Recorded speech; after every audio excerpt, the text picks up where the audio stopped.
আজকে রান্না করে দেখাচ্ছি আলু দিয়ে সজনে ডাঁটা। তোমরা সবাই রান্না করো, এটা খুব কমন রান্না, তাও আমি করে দেখাচ্ছি।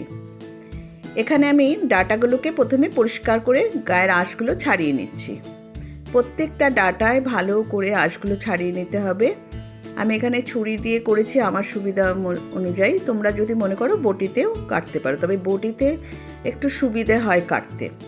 আমি যেহেতু বটিটা ব্যবহার করতে পারি না, নিচে বসতে পারি না, তাই জন্য আমি ছুরি দিয়ে কেটে তোমাদের দেখাচ্ছি। এইভাবে পরিষ্কার করে নিতে হবে। দেখো, এইভাবে পরিষ্কার করে নিয়েছি।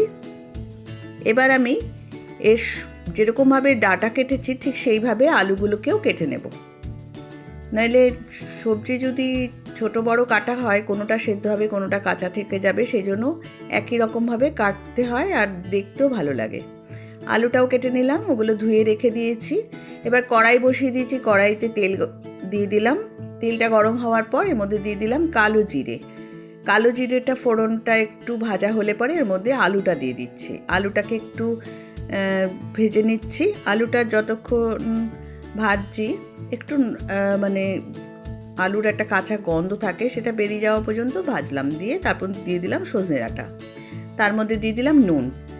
আর গ্যাসের ফ্লেমটাকে মিডিয়াম করে দিয়ে ঢাকা দিয়ে দিয়ে এই ভাজাটা করব, যাতে বেশি লাল না হয়ে যায়, তাহলে খেতে ভাল লাগবে না। ঢাকা দিয়ে ভাজলে কি হবে, আলুটা সেদ্ধ হয়ে যাবে আর লাল লাল হবে না, নরমও হয়ে যাবে। তো এটাকে ভালো করে ঢাকা দিয়ে দিয়ে ভেজে নিচ্ছি। ভেজে নেওয়ার পর একটু দেখে নিলাম আলুটা সেদ্ধ হয়ে গেছে। এবার দিয়ে দিলাম পোস্ত বাটা।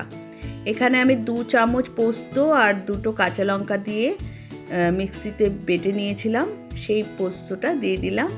আর ওপর দিয়ে 2টো কাঁচা লঙ্কা আরও দিয়ে দিলাম। দিয়ে এবার এটাকে পোস্তটাকে এর সঙ্গে নাড়াচাড়া করে এর মধ্যে দিয়ে দিলাম এবার চিনি দিয়ে এবার এটাকে ভালো করে ভাজা ভাজা করে নিলাম। তৈরি হয়ে গেল সজনে ডাঁটা দিয়ে আলু পোস্ত। এর উপর দিয়ে কাঁচা তেল ছড়িয়ে দিতে পারো বা ঘি ছড়িয়ে দিতে পারো। গরম ভাতে খাবে, খেতে ভীষণ ভালো লাগে। আর সজনে ডাঁটা জানোই, সবাই জানায় যে খুব উপকারী শরীরের পক্ষে, বাচ্চাদেরও খাওয়া ভালো। তো এইভাবে বানাবে। আবার একটা ভিডিও নিয়ে আসবো।